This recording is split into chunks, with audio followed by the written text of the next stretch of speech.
Hello and welcome to personal finance bulletin money time. मैं हूं आपके साथ मीनू शर्मा और इस बुलेटिन में मैं आपको बताऊंगी आपकी जेब और जिंदगी पर असर डालने वाली पर्सनल फाइनेंस, बिजनेस और पॉलिसी से जुड़ी तमाम बड़ी खबरें। तो चलिए फटाफट शुरू करते हैं इस बुलेटिन में खबरों का सिलसिला।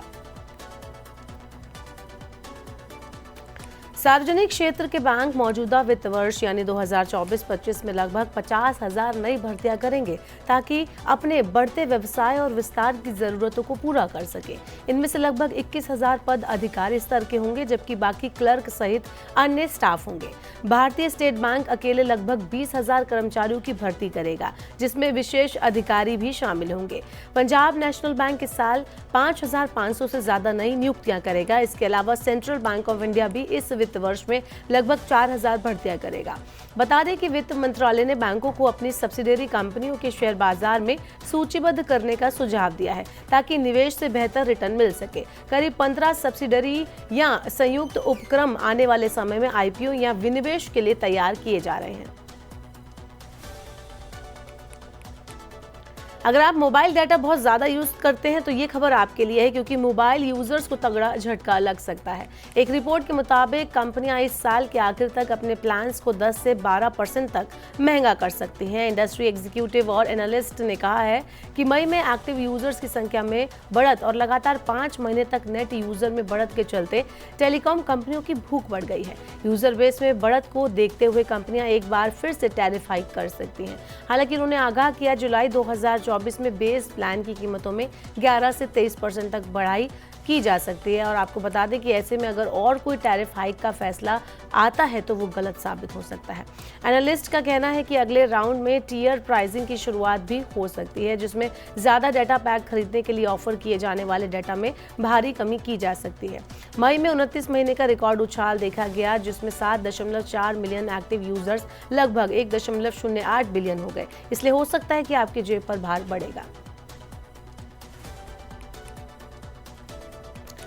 भारत सरकार बाइलैटरल ट्रेड को बढ़ाने के लिए तेजी से कदम उठा रही है। पीटीआई ने एक सरकारी अधिकारी के हवाले से बताया कि भारत एक दर्जन से ज्यादा देशों के साथ बाइलैटरल इन्वेस्टमेंट ट्रीटीज यानी कि BIT पर सक्रिय रूप से बातचीत कर रहा है। इन देशों में सऊदी अरब, कतर, इजरायल, ओमान, यूरोपीय संघ, स्विट्जरलैंड, रूस और ऑस्ट्रेलिया जैसे प्रमुख आर्थिक भागीदार शामिल हैं। इसके अलावा जो है ताजिकिस्तान, कंबोडिया, उरुग्वे, मालदीव और कुवैत जैसे देशों के साथ भी संवाद जारी है। बाइलैटरल इन्वेस्टमेंट ट्रीटीज दो देशों के बीच निवेशकों के हितों की सुरक्षा और निवेश को बढ़ावा देने के लिए बेहद इम्पोर्टेंट होता है। ये संधियां विदेशी निवेशकों को कानूनी सुरक्षा प्रदान करती है और आर्थिक सहयोग को मजबूती देती है। भारत जल्द ही दुनिया की तीसरी सबसे बड़ी अर्थव्यवस्था बनने की ओर बढ़ रहा है और सरकार निवेशकों के लिए अनुकूल माहौल बनाने के लिए निरंतर प्रयास कर रही है। सरकारी अधिकारियों के अनुसार आगामी 3 से 6 महीने में कुछ देशों के साथ BIT समझौते पर हस्ताक्षर होने की संभावना है। पिछले बजट में सरकार ने मौजूदा BIT मॉडल को और ज्यादा निवेशक अनुकूल बनाने की घोषणा की थी। साल 2024 में भारत ने UAE और उज्बेकिस्तान के साथ BIT पर हस्ताक्षर किए थे। दिग्गज बिजनेसमैन अनिल अंबानी आजकल कमबैक की राह पर हैं। एक दशक तक बाजार में उतार चढ़ाव का सामना करने वाले अंबानी की किस्मत अब पलट रही है। यही वजह है कि रिलायंस पावर और रिलायंस इंफ्रास्ट्रक्चर के शेयरों में जबरदस्त उछाल देखा जा रहा है। साथ ही कर्ज मुक्त बैलेंस शीट के साथ वो कॉर्पोरेट जगत में वापसी कर रहे हैं। इतना ही नहीं, उन्होंने अपनी रणनीति भी बदली है। अब वो ग्रीन एनर्जी, डिफेंस और स्मार्ट स्ट्रक्चर जैसे सेक्टर्स में दाव लगा रहे हैं, क्योंकि इनमें उन्हें देश का भविष्य नजर आ रहा है। आपको बता दें कि हाल ही में अनिल अंबानी की प्रमुख कंपनियां रिलायंस पावर और रिलायंस इंफ्रास्ट्रक्चर ने धड़ाधड़ नए ऑर्डर हासिल किए हैं। इसके जरिए वो 17,600 करोड़ रुपए की पूंजी जुटाने की योजना बना रहे हैं। उनकी company Reliance power solar plus storage mega project पर काम कर रही है, जो भारत के रिन्यूएबल एनर्जी लक्ष्यों को पूरा सपोर्ट करेगा। वहीं रिलायंस इंफ्रास्ट्रक्चर ने 10,000 करोड़ रुपए के स्मार्ट म्यूनिच कॉन्ट्रैक्ट हासिल किए हैं, जो डिफेंस सेक्टर में इसकी मजबूत स्थिति को दिखाते हैं। कंपनी की प्रोजेक्ट पाइपलाइन तेजी से बढ़ रही है। साथ ही फॉरेन इंस्टीट्यूशनल इन्वेस्टर्स यानी FIIs की हिस्सेदारी में भी इजाफा हुआ है, जिससे निवेशकों का भरोसा कंपनी के प्रति बढ़ा है। चलिए अब बात करते हैं शेयर बाजार की। बताते हैं आपको शेयर बाजार का क्या हाल है। भारतीय बेंचमार्क इंडेक्स सोमवार 7 जुलाई को शुरुआती कारोबार में लाल निशान में चला गया। प्रस्तावित टैरिफ बढ़ोतरी में देरी के बारे में अमेरिकी अधिकारियों से अस्पष्ट संकेतों के बाद निवेशकों का सेंटीमेंट प्रभावित हुआ। निवेशक सतर्क नजर आ रहे हैं। इस बीच ओपेक द्वारा उत्पादन को अनुमान से ज्यादा बढ़ाने के बाद कच्चे तेल की कीमतों में गिरावट आई, जिससे बाजार में घबराहट बढ़ गई। हालांकि कारोबार के बढ़ने के साथ मार्केट हरे निशान में नजर आया और मामूली बढ़त के साथ बंद हुआ। 7 जुलाई यानी आज भारतीय इक्विटी इंडेक्स निफ्टी 25,450 पर फ्लैट रहा। सेंसेक्स 9.61 अंक यानी 0.01% बढ़कर 83,442.50 पर बंद हुआ और निफ्टी 0.30 अंक बढ़कर 25,461.30 पर क्लोज हुआ। लगभग 1,617 शेयरों में आज तेजी देखी गई। 2,294 शेयरों में आज गिरावट आई और 182 शेयरों में फिलहाल कोई बदलाव नहीं हुआ। निफ्टी मिड कैप इंडेक्स में 0.27% की गिरावट आई, जबकि स्मॉल कैप इंडेक्स में 0.4% की गिरावट दर्ज की गई। सेक्टर्स में एफएमसीजी इंडेक्स में 1.6% की वृद्धि रही। ऑयल एंड गैस इंडेक्स में 0.4% की तेजी आई, जबकि मीडिया इंडेक्स में 1% की गिरावट आई। आईटी और मेटल इंडेक्स में 0.7% की गिरावट आज देखने को मिली। चलिए शेयर बाजार के बाद अब देखते हैं सोने चांदी का क्या हाल है। तो कमजोर अमेरिकी आर्थिक आंकड़े, डॉलर में नरमी और अंतर्राष्ट्रीय तनाव जैसे कई कारणों के चलते बीते हफ्ते सोने में तेजी देखने को मिली थी। 24 कैरेट सोने के दामों में 4 दिनों में करीब 1,000 रुपए से ज्यादा की तेजी हमने दर्ज की, लेकिन 7 जुलाई यानी सोमवार को आज सोने में गिरावट देखने को मिली। सोना 500 रुपए से ज्यादा सस्ता हो गया। ऐसे में खरीदारों को राहत मिलेगी। जानकारों का मानना है कि यूएस ट्रेड डील के चलते सोने में गिरावट देखने को मिली।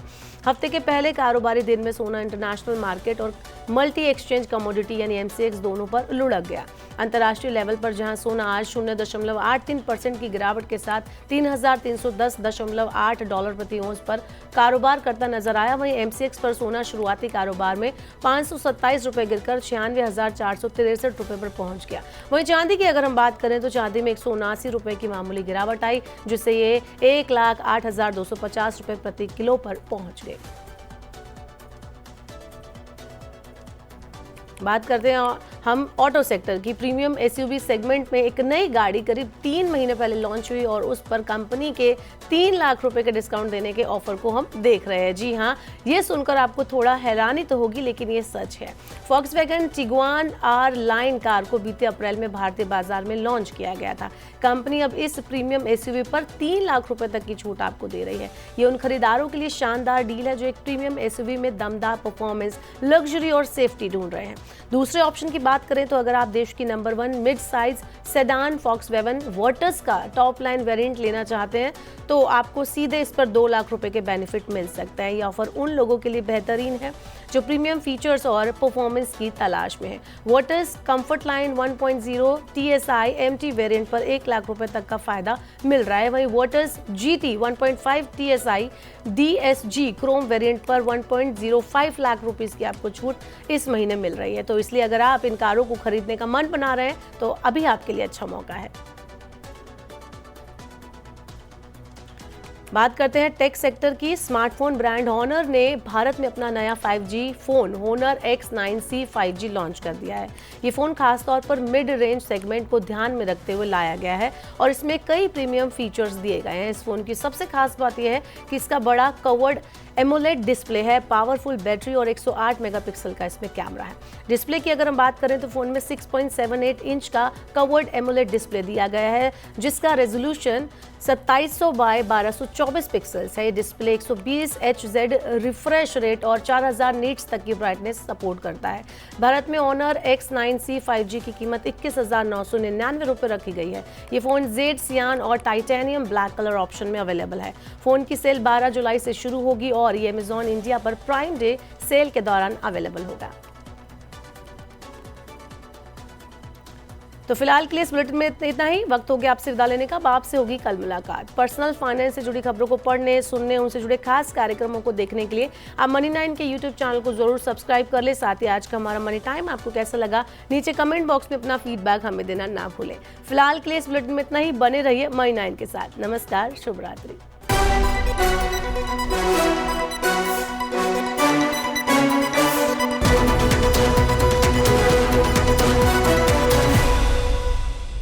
मनी 9 लाया है मेंबरशिप प्रोग्राम मनी 9 प्राइम। अब आपके दिमाग में कई सारे सवाल होंगे, मसलन आखिर क्या है ये मनी 9 प्राइम, आपके लिए यानी दर्शकों के लिए इसके क्या फायदे हैं, और एक बड़ा सवाल ये कि मनी 9 प्राइम से आखिर जुड़ना कैसे है। तो इसकी पूरी जानकारी हम आपको देने जा रहे हैं।